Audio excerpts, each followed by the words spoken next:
Thank you everyone for joining us. Today is the very first training session of Beyond in 2021, so we're really excited. For those of you that don't know that are new here, Beyond is a programme of free and funded design and digital training to help you boost your skills and adapt your services in times of crisis. And we also provide some kind of specific sector coaching and training tailored to the areas of financial wellbeing, early years, mental health and sexual and domestic violence. I'm Amelia, I'm one of the community managers for Beyond. I look after the early years sector. And I'm really excited to introduce the design thinking course and the very first session of this. Teo Midopin from Shift, who's just turned her camera on, is going to be your trainer today. We're really excited that she's here. She's the innovation director of Shift, so she's got a huge amount of experience in helping organisations think about how to adapt and how to solve different challenges using design thinking. This is a webinar today, so it means that if you haven't been on a Zoom webinar before, it means that we can't see you and you won't be able to kind of join the conversation verbally, but we very, very, very much hope that you'll join in the conversation on the chat function. So we'd love to hear from you about things that resonate or things that you agree with, or just kind of sharing experiences and challenges and questions. I'll be keeping an eye on the chat, so feel free to direct things at me. But just a note to say that if you choose to send all of your chat messages to all panelists and attendees, then you'll be able to see each other's messages and we can have a bit of a conversation there. At the end of the session, we'll hopefully have time to squeeze in some Q&As with Teo so we can pick her brains. So feel free to pop things in the Q&A function or in the chat and I'll try and pick those up and send them over to Teo to get some responses. Then just a quick note on accessibility. So at Beyond, we're trying to make sure that everyone can participate in our sessions and get value from them. We've made some commitments for how we kind of offer that support, which you can see on this slide. But we're really would really like to hear if there's anything else that we can do to make the sessions kind of a better experience or more accessible for you. So please feel free to contact me during the session, or you can email us at hello@joinbeyond.org to get in touch with me or one of the other community managers. Today we're having a few problems with our live captions, but we'll be recording the session and it will be available on the Beyond site along with the slides, and you'll be able to get the captions on there if you need those. And if you have any other issues, please message me directly during the session in the chat and I'll help you out with any kind of technical needs or anything else. I think that's it. I'm going to hand over to Teo and say enjoy. Thanks so much, Amelia. Really appreciate that. Hi, everyone. Thanks so much for joining this Beyond training. It's actually really exciting to see so many of you on this call. So as Amelia said, this is going to be your introduction to design thinking. This is a 5-part course. This is your first of those 5, and it will just give you a bit of a flavor for what design thinking is and how you can use it in your organization. As Amelia said, this has been set up as a Zoom webinar, which means that I can't see you, which is actually quite daunting. So please do, as some of you have been, say hello in the chat, just so I know who's out there. And you can always use the chat all the way through so that you can tell me what does and doesn't resonate throughout the training. As Amelia also said, we'll be fielding questions towards the end of the session. So you'll have time to have some of those questions answered during the Q&A. We'll also, as Amelia said, have this recorded and make this available in case you want to watch it back or if you want to share it with some of your colleagues. Hi, Susanna. Hi, Jackie. Hi, Sally, Michael, Jenna. Really great to have you here. Hi, Layla. So I'm currently Innovation Director at award-winning social design charity Shift, for those of you who don't know me. My name is Teo Midopin. Shift is an organisation which is focused really on helping organisations play their best role in the fight against systemic social equity issues. So we work along on things including childhoods, food systems, finances, and mental health, mostly amongst people who are living on low incomes. Here are some of the projects that we've been working on over the last few years, just so you can get a flavour of what we have been up to. And we're also really excited to be one of the organisations behind Beyond, which is the organisation bringing you this training. So a little bit about me personally. I have spent about 12 years now as a design thinker, which basically just is a fancy way of saying that I help organizations understand the human side of their business. And I love to put humanity at the center of business, health, and social equity issues.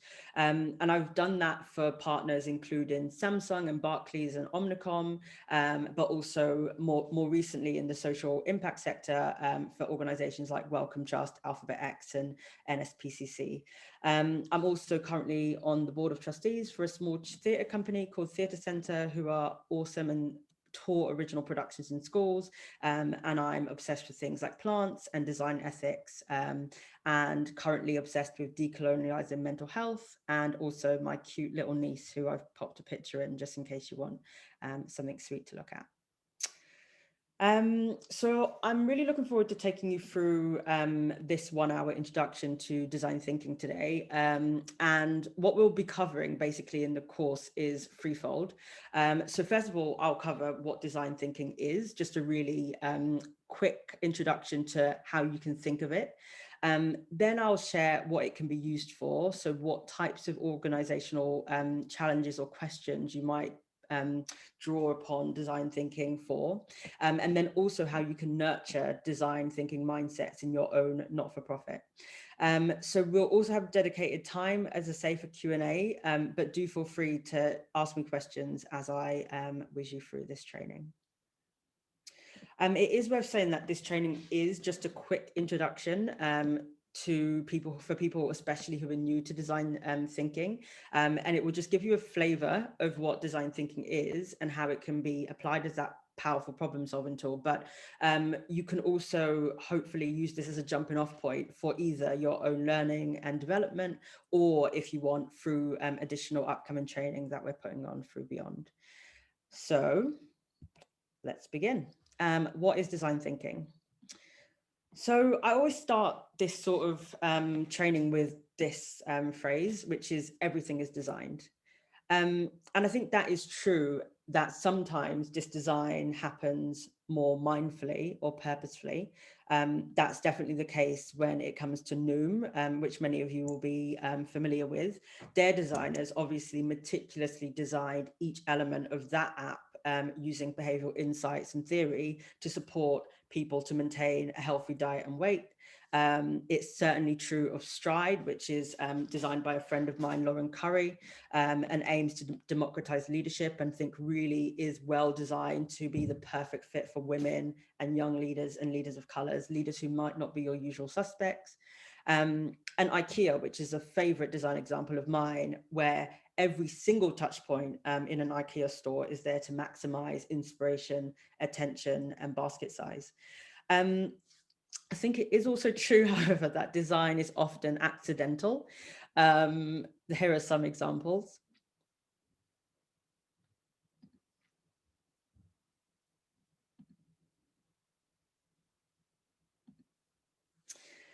And I guess there are also examples that are a bit less funny. So here's one from a personal example. So a couple of years ago, I think 3 about now, my friend got pregnant. And when she was looking up what she could expect, she saw this content on the NHS website. It's obviously designed in response to the question, how can we help women know what they can expect when it comes to stretch marks during pregnancy and after birth? This content or design solution, however, came as a massive shock to my friend, who is a Black woman of Caribbean descent, because the only stretch marks she had ever seen were neither purple nor pink.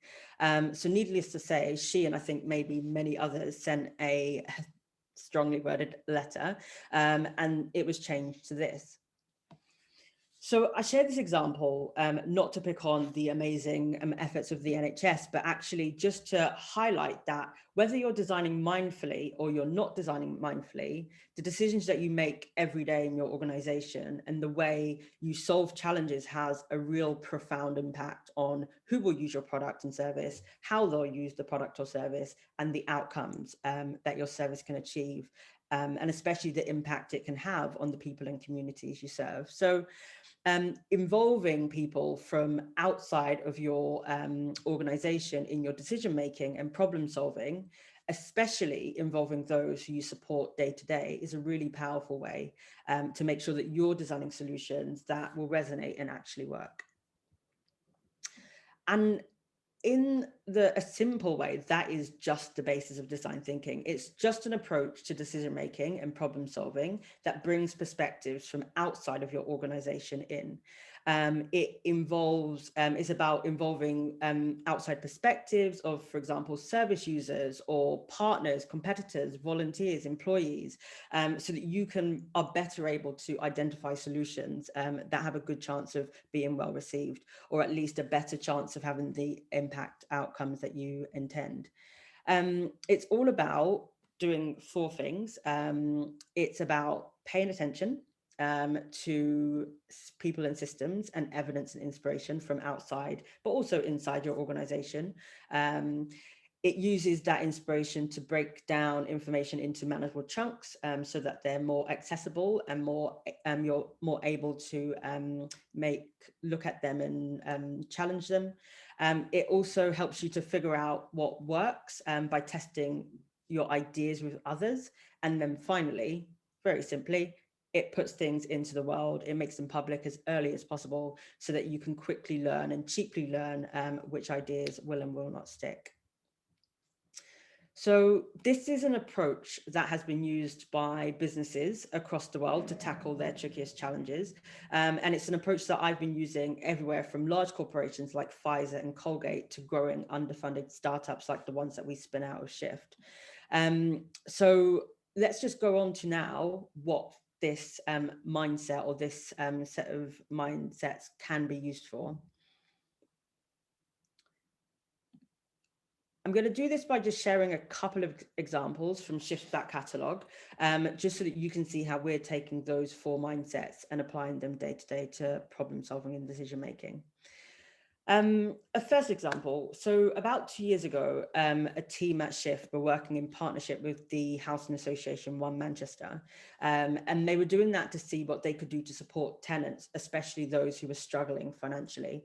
And that, as you can anticipate, is a really complex problem with loads of potential routes and loads of potential options.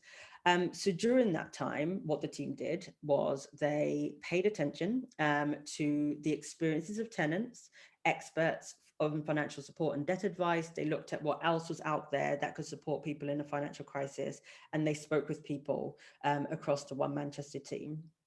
They then used what they heard to break down the challenge they had identified and into smaller, more specific issues, namely how to support tenants during that 5-week window or wait for that first payment of universal credit. And because this felt important to everyone they spoke to, and most importantly, it really felt like something manageable within the resources that they had available at the time. They came up with and tested loads of ideas, and they tested those with the tenants that they hoped to support and also experts in the One Manchester team. And then they put something small into the world that was imperfect to see if it would work. And the result was this Universal Credit Survival Pack, which provided useful and timely information and options to tenants who had applied for universal credit. And the result was that the number of tenants who engaged with One Manchester during that trial was actually double the norm. Another example. So early in the pandemic, 2020, we were approached by the CEO of a national family support charity, Home Start, to see what a collection of charities could do together to better support parents giving birth during lockdown.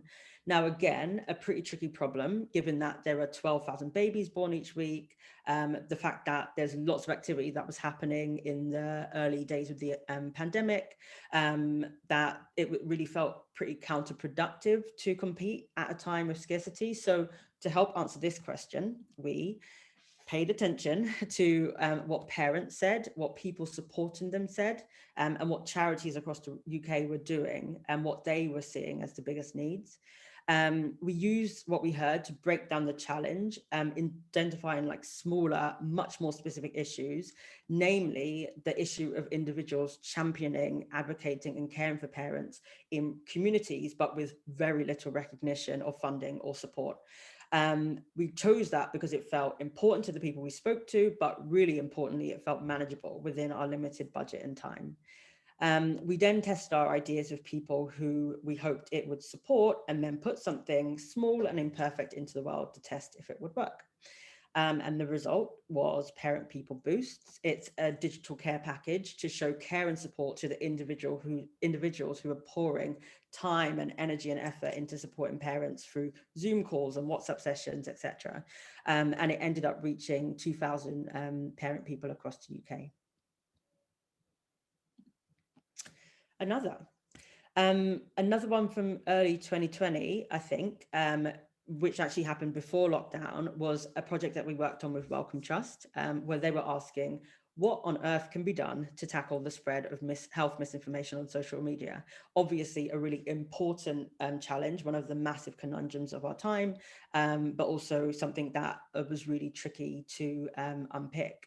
And to move forward, I think you'll get the deal now.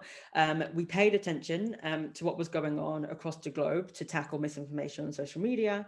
And we spoke to experts, and we looked at how other fields like counterterrorism and mental health and anti-bullying were approaching similar challenges.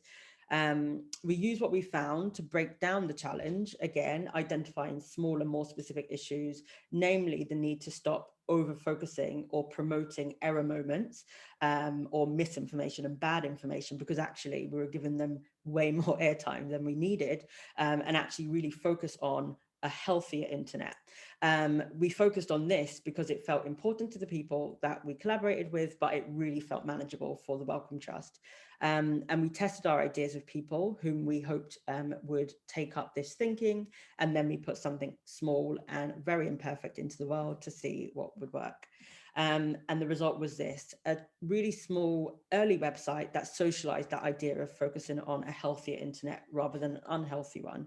And I mean, it didn't reach far, but it really taught us a lot, got great conversations going nonetheless. And the result of this, and I'll actually show you one more example, which you might recognize. So towards the beginning of lockdown last year, we heard from many charities who were struggling with the escalation of acute needs and also facing really hostile environment. So many needed to pivot online, many had to close temporarily or unfortunately for good. And as an organization dedicated to supporting nonprofits to do their best work and play the best roles in social equity issues, we wanted to find a way to support in a high volume way. Who needed, especially to support charities who basically needed to turn to digital overnight. So we paid attention to what else was out there, what other support was on offer. We spoke to organizations like yourselves and others who are providing or trying to provide nonprofits with support. We used what we found to break down the challenge and identified a smaller, more specific issue, namely the need to build what we think of like core adaptive skills that can help organizations to respond in this and future crises. And we chose this because it felt really important to the people we spoke to, and it felt manageable for Shift. And then we shared and tested those ideas with other support providers and a handful of charities that we hoped would come on board on Beyond. And then we put something small and imperfect into the world to test if it would work. And the result, of course, was the Beyond program, which we launched late last year. And the first version, I think my colleagues won't blame me for saying, was really quite a bit scrappy and a little rough around the edges. But in that process, we learned from it. We understood what was strong and what wasn't. And now we've been able to revive the offer and offer something that is hopefully valuable. And now we've had over 645 civil society organizations sign up to take part in this work. So, as you see from all those examples, we've been using design thinking more like a mindset than a process, although obviously there is a process that you can apply when you're using for design thinking. But I think a mindset is a better way to think of it. It's just a mindset that prioritizes paying attention to people, systems, evidence, and inspiration from inside, but mostly outside of your organization, breaking down the challenge into manageable chunks, figuring out what works by testing it with others, and making your ideas, solutions, and products as public as early as you possibly can. So these mindsets can be found in the very, very, very many design thinking frameworks and models that you'll find online. Essentially, they're all asking the same thing, including this one, the double diamond, which was popularized by the Design Council in 2005. They're all just asking, how are you seeking evidence, clues, and inspiration from inside and outside your four walls? How are you working with outside evidence, insight, and information to break down challenges into manageable chunks? How are you figuring out what does and doesn't work by testing your ideas? And how are you getting your work into the world really early? So you can actually apply these mindsets at any time and in any order, but together they're a powerful way to help you unblock and detangle complexity and prioritize your options and ideas and actually just make concrete progress towards big challenges. I'm going to take a stop there because I've seen some exciting stuff happen in the chat, and I'm just going to whiz my eyes down in case there's anything I can pick up here. Someone saying there's good examples. Someone asking, actually, what is the significance of small and imperfect? And this is something you'll hear me say throughout this process and beyond. One of the magic skills of design thinking is that it helps us to get comfortable with the unknown. So not being certain, and certainty is one of the most unuseful elements of change in a moment of change. So actually design thinking helps you to feel your way through a process and towards answers without having to be certain at the beginning, because it's all about testing, it's all about iterating, and it's all about putting things into the world early so that you can understand whether they will or won't stick. Right, so let us look at where we are.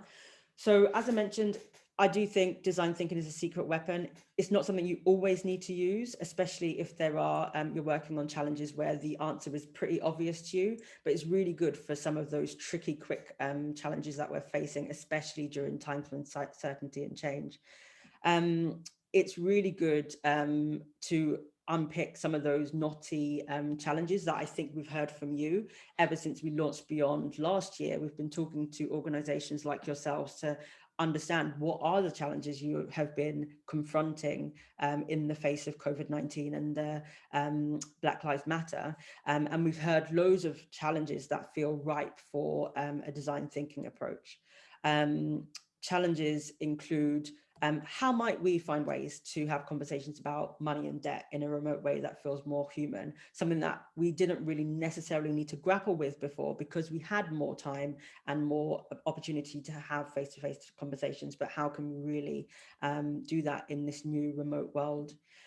We heard things like, how might we find and prototype new remote delivery models to make sure that families who don't have data and devices get support? Again, pretty tricky challenge that design thinking is useful to help unpick. In the mental health space, we heard a lot about how we might prototype improved coordination and sharing around social prescribing services to make that more streamlined and make sure that people are getting the support they need when they need it. And then we also heard a lot about how we might help make meaningful connections with service users when working in remote settings. So lots of challenges that we're hearing day to day. This is just 5 examples. But I did want to pause because I need to grab a drink, but I also wanted to give you a moment to just reflect on what challenges you're facing in your organizations at the moment. What challenges might you be thinking of when throughout this course, and what challenges might design thinking help you to move towards a solution for? So I'm just going to pause there and give you a couple of seconds to think what big challenges you're seeing in your sector. Do feel free to add them in the chat.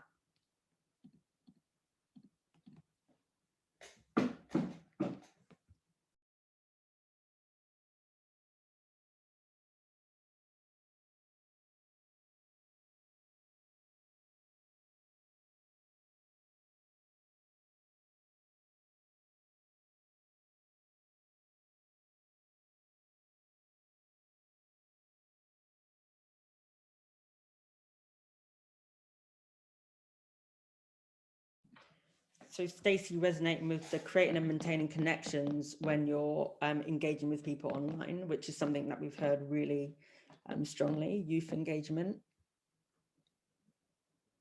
Challenges of digitizing an offer and maintaining its impact, increase and maintaining the fidelity, really important. Pivoting to online. How do you do that? Amazing. Making sure everyone has access and can engage. Finding and building, new building to run, support and opportunities from. Huge challenges around financial well-being and isolation and loneliness. Reimagining what old age looks like. Moving from a one-person band to a bigger outfit. Pivoting online.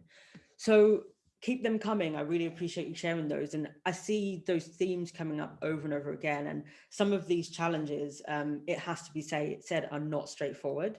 They can be tricky. And I can imagine in your day-to-day work and lives, you are grappling with not only which ideas to have, but which to prioritize. And these are all things that design thinking as a mindset can start to help with as well. Income generation, really important. So design thinking helps you chip away at those challenges in a few different ways. It can really help to give you useful clues, evidence and inspiration for which direction you should go in. So how you should be thinking about the challenge and what opportunities you might want to pursue. It helps you to break down some really broad and big, lofty, complex challenges into smaller, more manageable chunks.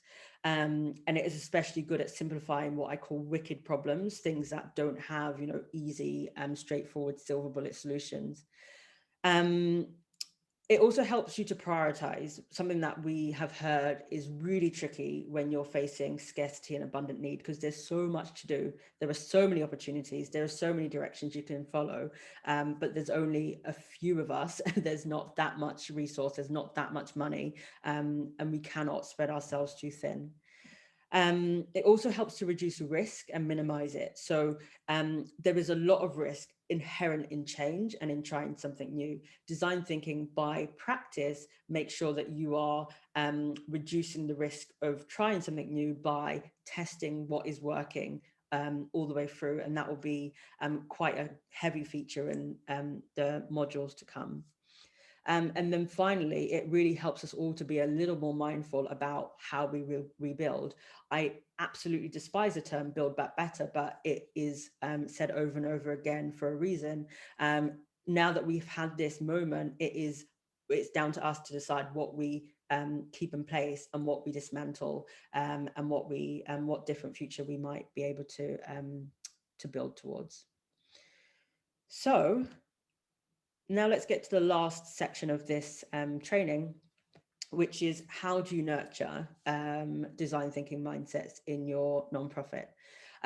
Disclaimer, I'm not going to really teach you that much about these, how to nurture, but I am going to set you up for the next 4 modules, which really take one by one a lot of the design and thinking mindsets and help you to practice and nurture them.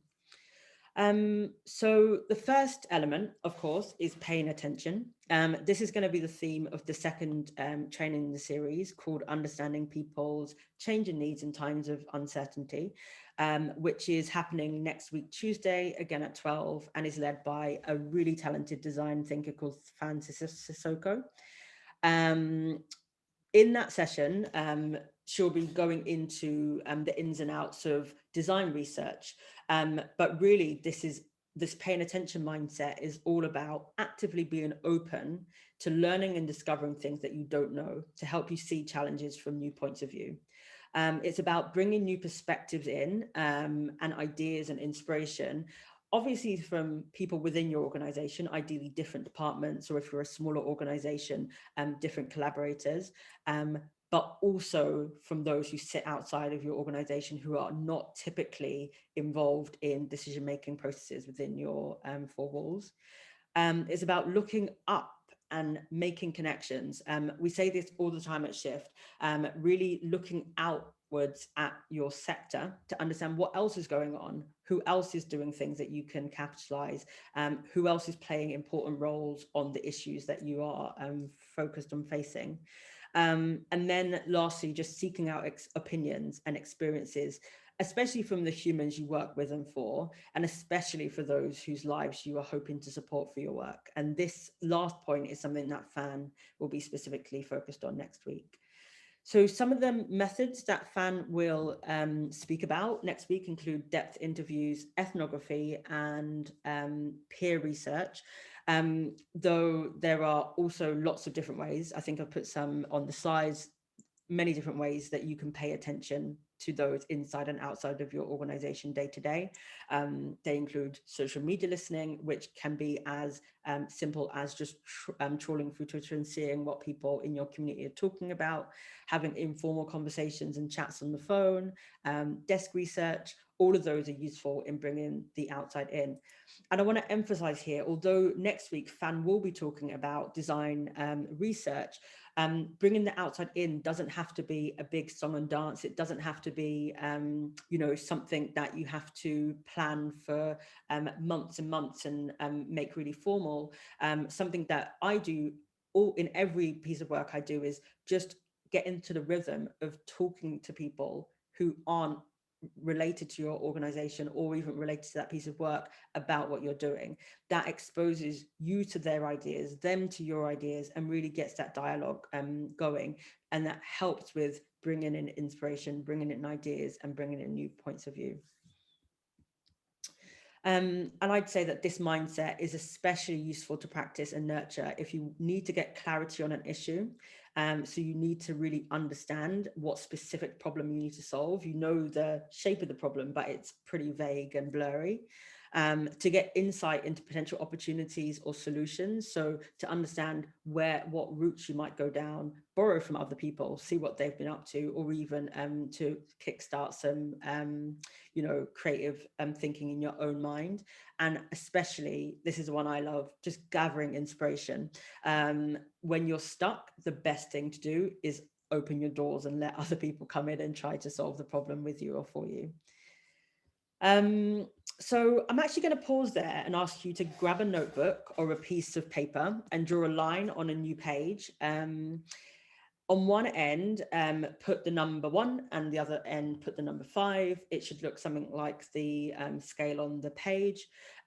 We actually did this last time and I think it went down quite well. So I'm going to do it again. So once you've drawn the line, I'd like you to think about the following question. How often are you paying attention to people and perspectives outside of your organization? So 1, hardly ever. 5, all the time. So just want to get a gauge of which sort of design thinking mindsets you're already practicing in your organization. Heidi straight off the bat with a 4. So really often paying attention to people and perspectives outside of the organization. Awesome. We've got 4s, we've got 3s, 4s, also 4s, 3s and 4s. So really a lot of this practice already things that I see you doing in your organization or you see yourselves doing in your organization. For those of you who might want to move from your 3s or 4s to 5s or from your 2s to 3s to 4s, maybe try this in the next couple of months or month. Commit to having 6 15-minute conversations about a big challenge you're facing with someone outside of your organization. That could be a service user, a partner, an expert, someone who else is integral to your work, but who you don't usually interact with on decision making day to day. So take notes and record. Obviously, if you do record, do ask permission, but use these informal chats as a very basic version of good design thinking practice, which is just getting that outside perspective just a more natural day-to-day part of your job. Amazing. Thanks for doing that, everyone. Let's go to the next one, breaking down the challenge. So this is the theme of the 3rd training, which is called Turn Data and Insights into Actionable Ideas for Adapting to Crisis. It's happening on Tuesday the 17th, and it's going to be led by me again. And we in that training are really thinking about this mindset of being specific and singular about your objectives. At times of crisis and scarcity, it's really hard to keep really big aims or big objectives or big problem statements in mind. There's just not enough time in the day. So this is really about how you can be more specific and more singular. It's about prioritizing the main thing rather than trying to tackle everything. It's about working out what slices of big complex challenges we might be able to take on and might be our role to take on. It's about being realistic and humble and saying there are lots of problems to solve, but probably we can solve maybe 1, 2, 3 of them. And then it's also about looking for opportunities and potential rather than focusing only on the problem solving. How does adopting an agile mindset fit into the design thinking process? I think that's a great question, Antonia, and I'm going to come back to that in the next round when we talk about testing and iterating. So some of the methods that I'm going to share are going to be around moving from, that loaded data and information that you gather, either through tacit knowledge or through interviews or conversations or surveys or observation, and then how you can grapple with all of that and turn them into more concrete problem statements that we call how might we's, and they're just a really cool, easy way to slice problems down and make them more manageable. The mindset is also really useful to practice and nurture if you need easy, achievable next steps. You can't keep it vague and lofty. If you need manageable and concrete mini challenges to help you focus as your organization adapts and responds to either the pandemic or Black Lives Matter or both, and prioritize a list of smaller challenges that you can tackle in a more manageable way. So get your scale out again. And this time, the question is, how specific and manageable are the current challenges on your plate? How specific and manageable are the current challenges on your plate?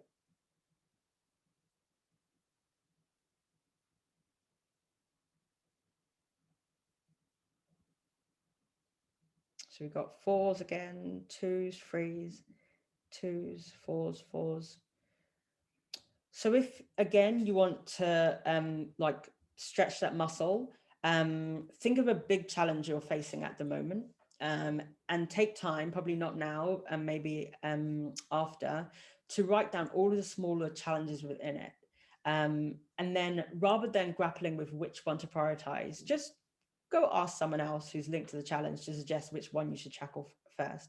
That's a really simple example of a way that you can take a big challenge and use outside in thinking to sort of slice that down to things that are most salient, most important to tackle first. All right, let's whiz on. Test what's working. And this is where I'm going to bring some of that agile thinking that was brought up just now. So this is the theme of the 4th training, which is rapidly test ways to adapt your services in fast changing times. And it's happening on the 24th. I'm actually saying the wrong dates and I apologize for that, but it's happening the 4th Tuesday, and it's being led by Louise Cooper, who is an incredibly talented and experienced service designer from Shift. And this mindset is all about figuring out the right answer by testing or trying good enough guesses. So this is really about hunches and testing those hunches with people in real life to see if your hunches stick. It's also about sharing your ideas and works with people early to get useful feedback on them. That could be testing things at idea stage or just showing someone a concept or a rough sketch, all the way to creating something which they can play around with so that you can see whether or not it works. It's also about being more interested in proof than theory. So there's a version of life where we try to be 100% sure and fortune tell and know it's going to be 100% right. And there's a version of life where we sort of know that all we can do is make our best guess based on the information we have at hand, put something out there, and then use that hunch, that punt to take to get an idea of whether or not we're right or wrong. And then finally, it's really about being open to learning what does and doesn't work. And actually, that sometimes means things will not work and things will fail, but it's about nurturing the bravery to put some things out there, even if they're not perfect, which I know can be hard. And during that training session, Louise is going to focus on testing through rapid prototyping, which is a quick, affordable way to test early ideas or product and service tweaks, so that you can make changes and decisions in a more agile, ongoing, iterative way. And obviously put in the chat if agile, iterative, and ongoing make no sense, and I can break those down. This mindset is especially useful to practice and nurture if you need concrete evidence of what does and does not work in practice, not in theory. It's also good if you need an indication of whether you've achieved or will achieve your intended impact. And then it's a cheaper, less risky way to try new things, because what Louise will teach you in that training is how to test your riskiest assumptions first. So things that are going to cost you money if you got them wrong way down the line. A really useful thing to do in organizations like ours, which are not which are operating in times of scarcity. So scale time again. This time the question is, how often do you test what does and doesn't work with others outside of your organization? Again, 1 for hardly ever and 5 for all the time. Jackie Smith right in there with 5, the other Jackie a bit lower. So there's quite right across the board here, from 1s and 2s all the way to 5. So good, strong mix.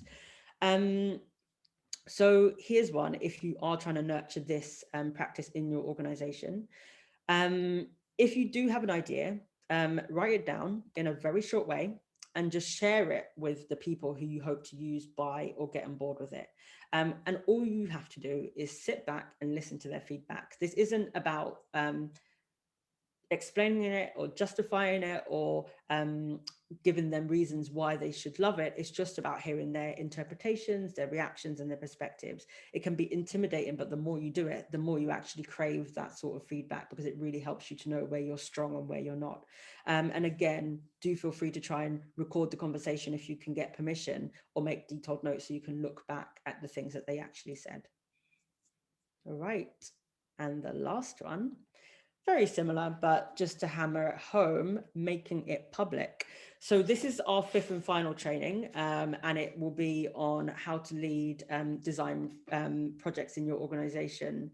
How to create effective design and digital roadmaps to adapt your service. It's going to be run by an amazing service designer called Rebecca Birch. And this mindset is all about putting things into the world before they're perfect, launching minimal viable versions of your products and services, working in the open so that people can bump into your ideas and they can give you early feedback as soon as possible.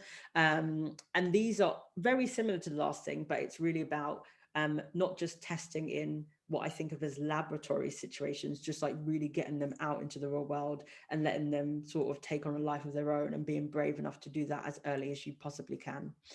And during that session, Rebecca is going to share how to use roadmaps to go from ideas to action, about using open processes and prototypes and MVPs, and help you to figure out easy, quick ways to put things into the world before they're perfect.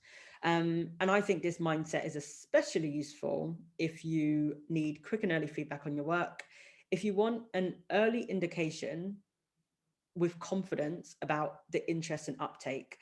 So we all know that if you ask people what they'll do, they'll say some words, but when you actually get them to do it, you know, the truth comes out. So it's really helping you to get the rubber to the road as soon as possible to really know what's actually going to happen. And then it's a really great way to also attract collaborators and partners and allies. If they don't know what you're working on, they cannot come on board with you. And you'll be surprised how frequently you bump into new collaborators just by putting things out into the world early. And then finally, it's great if you just need to find less risky ways to try new things. So final one for the scale. This time, I'd like you to answer how often you're making ideas, products, and services public before they're perfect. So how often are you making ideas, products and services public before they're perfect? We've got 1s and 2s and 3s. Oh, and some 5s, amazing. So a good, nice spread. Thank you so much for sharing. And I agree, nothing's ever perfect. And I think really nurturing that mindset is is important. And I love that. -10. That was me for much of my career. And actually, design thinking as a practice has helped me to practice never really getting away from wanting to be a perfectionist, but getting good at building that muscle for what I think of as just bravery to just go out and do it anyway.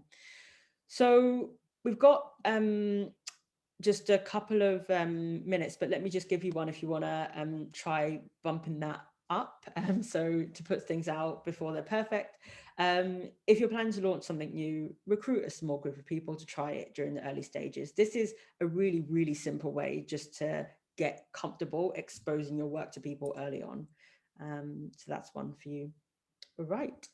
So that's it. We're almost at Q&A, I'm happy to say. So what we've been saying, and I've said this over and over, but the mindset of design thinking, when you really just break it down, is about paying attention, breaking down the challenge, testing what works, and making it public early. These are things you can start practicing instantly, and it sounds like a lot of you are already practicing, which is really exciting, and can develop yourself and your organization every day. We really hope that this training has shown you some ways that you're already using the mindsets, and maybe pinpointing places that you might want to deepen and nurture those mindsets in your work. And before I go to Q&A, I just wanted to squeeze in a few moments for you to pause and reflect on a few other questions. I will just put these up, and you don't need to put these in the chat. You can if you want, but this is just a moment for you just to reflect and answer these privately before we move into Q&A. So the first is, in which ways am I already practicing design thinking? In which ways is this already one of our key strengths?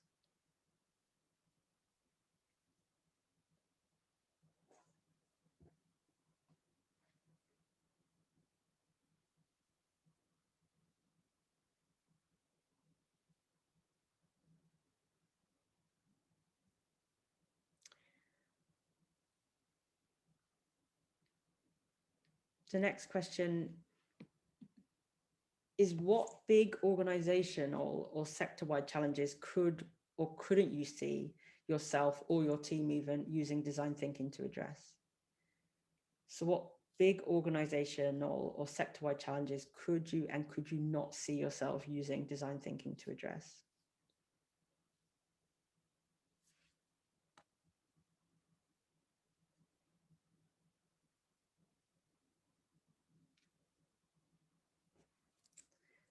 And finally, and maybe most crucially,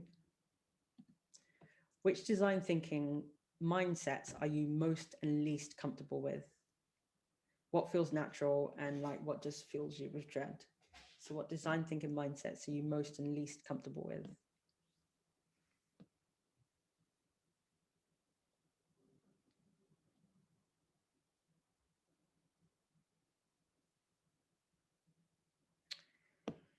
So before we do turn to Q&A, for any of you that have identified some like latent design thinking mindsets that might not be as comfortable for you, I just wanted to share 4 things that have helped me personally over my 12 years as a design thinker. And what I think of as a reformed perfectionist. This is not about being the most intelligent or knowledgeable person in the room. It's not about being an expert. It's actually about being the most curious, the most inquisitive. I think of it as like nurturing your nosy side. And it's a great way to get comfortable with design thinking. And it acknowledges that you don't know something. If you don't know something, you can always go outside and find it out. So just a few things before I stop. Capitalize on your curiosity. Practice getting feedback. I think feedback and critique is often something that we have interesting relationships with in our working lives and our personal lives. but it only makes it, it's really important to nurture that given and taking feedback muscle, and really practicing seeking it out, and often also going beyond the usual suspects and the people that you wouldn't usually ask for, and just taking that time to really listen intently to what they're saying and what's being said. Getting used to working in the open. Again, this is something that isn't always easy to do, but one of the best things is that it challenges you to get outdoors, and it doesn't reward you for perfecting things in the comfort of your own home. So just practice working in the open so that people can bump into your work and understand what you're up to and give you thoughts and perspectives, etc. And then I think it's really important, finally, to rebuild your relationship with fails or failure. This is something that is always said, and it's a bit trite, but no one likes to put their name and face or brand to something that might be wrong. But finding safe ways to test what might or may not go down well is really better than avoiding, and it helps you to avoid really costly mistakes down the line. And I think that's especially important and prudent at times when we're having to be more frugal. So it does sound like a cliche, but we do learn more from failure than we do from success. So that has been your introduction to design thinking. I really hope it was a useful whistle-stop tour and introduction to the 4 design thinking mindsets that we're going to be focusing on over the last couple of weeks. But now I would love to leave some room for you to ask any questions in Q&A. Hi, Teo. We've got 7 minutes left and there's been so many questions, so I'm just going to absolutely drill you. I hope that you're ready.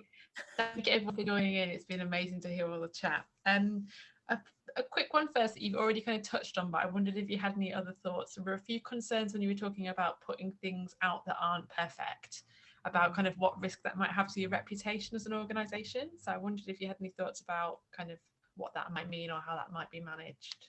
Yeah, I think that's such a good question, and one that comes up whenever we talk about some of those more test and learn iterative mindsets. I think the first thing I would say is, through all of the design thinking, why we've processed it, positions it as a mindset, is that you should do what feels right for your own context and situation.